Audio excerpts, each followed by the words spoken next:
À toi. Bien, bonjour à tous, je vous remercie de votre présence. Donc, en tant que président de la Commission du Soleil, donc, on avait fait une invitation pour que des membres de la Commission du Soleil soient aussi présents physiquement dans votre région. Hélas, ce qui s'est passé, un petit problème technique, les invitations sont arrivées le 22 avril pour une date limite du 22 avril. Donc, du coup, il y aura plus de présentations, les présentations des personnes seront plutôt à distance qu'en présentiel. Donc, ce qu'on a pour habitude de faire, la Commission du Soleil, on se réunit 2 fois dans l'année. Donc, en fait, il faut cliquer 2 fois, voilà. La Commission du Soleil, donc, elle a été créée, enfin la SAF du moins, elle a été créée à l'origine par Camille Farrier en 1887. Et la première commission qui a été créée, c'était la Commission du Soleil.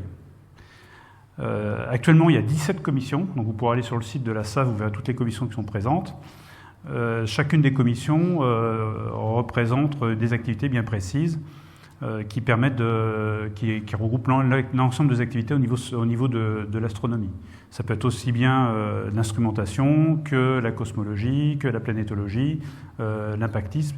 Donc il y a des présidents de commission qui peuvent être soit des non-professionnels du domaine, donc il y en a parfois des professionnels, des chercheurs au niveau astronomique, ou alors d'autres personnes comme moi qui ne suis pas un professionnel de l'astronomie, mais je suis professionnel dans un autre domaine qui est plus rapproché à l'activité solaire. Donc, bon, je suis le président de la commission. Le secrétaire, c'est Pierre Pala, qui n'est pas ici, mais qui est en ligne. Et le référent scientifique, c'est Guy Arsner, qui est un ancien directeur de recherche à Orsay, qui, lui, nous conseille sur des activités. Il a travaillé sur stéréo, en particulier sur tout ce qui est imagerie solaire. Alors, la commission. L'objectif de la commission, c'est dans un premier temps l'observation du Soleil avec l'instrumentation qui est associée.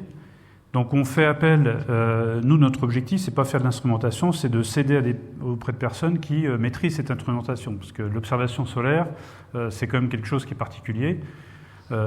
Du fait du rayonnement important, on peut avoir des problèmes techniques, en particulier si on observe directement le Soleil. La physique solaire également. Donc en fait, en ce qui concerne les observations, on peut récupérer des images faites par des associations, des amateurs. Le seul souci que l'on constate dans ces observations, c'est que nous, on a plutôt un œil vu scientifique, c'est-à-dire qu'en fait, il faut surtout présenter des images qui soient parfaitement orientées, datées, et les moyens qui sont utilisés. Parce que souvent, on a de belles images, mais on ne sait pas comment est orienté le Soleil, quand est-ce que ça a été fait. Donc en fait, si on veut travailler sur ces images-là pour faire des analyses plutôt techniques, scientifiques, on ne peut pas le faire parce qu'on n'a pas de référence. C'est comme dans d'autres domaines. Je pense, je suis partie de la commission de radioastronomie, puisque la radio, c'est plus mon domaine aussi. On fait développer des matériels, des super matériels, et puis en fait, à la fin, j'ai obtenu techniquement un matériel, mais à la fin, je ne vais pas l'utiliser, l'exploiter pleinement. Ensuite, également, la partie qui n'existait pas avant, parce que à l'origine de la Commission du Soleil, le précédent, c'est qu'on parlait de l'activité solaire, et on avait une partie voyage. Donc on faisait une partie de la commission qui était organisée sur organisation de voyage d'éclipses. Donc on s'associait avec un voyagiste.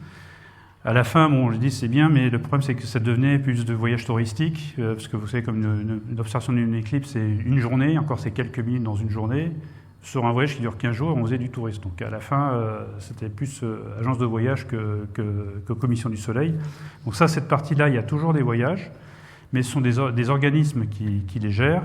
Nous, on peut éventuellement aider et participer pour les aspects observation, l'aspect choix de lieu.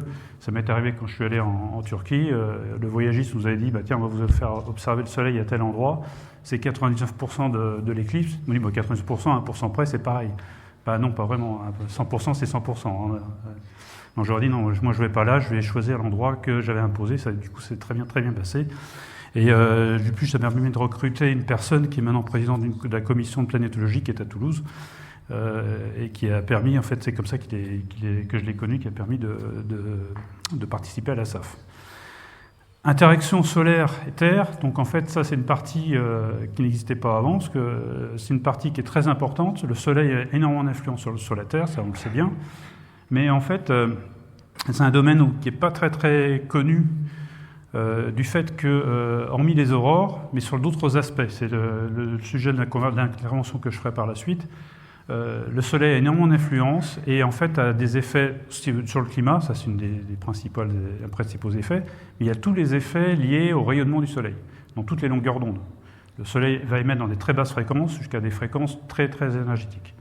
Et ces rayonnements électromagnétiques et lumineux et de particules ont des effets sur l'atmosphère, l'électronique, toute notre vie en fait. Et donc en fait, ça c'est des choses qui sont très suivies à l'étranger. En France, on n'investit pas trop, parce qu'on se dit, puisque les autres le font, on va récupérer les données. C'est ce que font les Américains essentiellement. Nous, il y a eu quelques investissements qui ont été faits auprès de l'armée de l'air.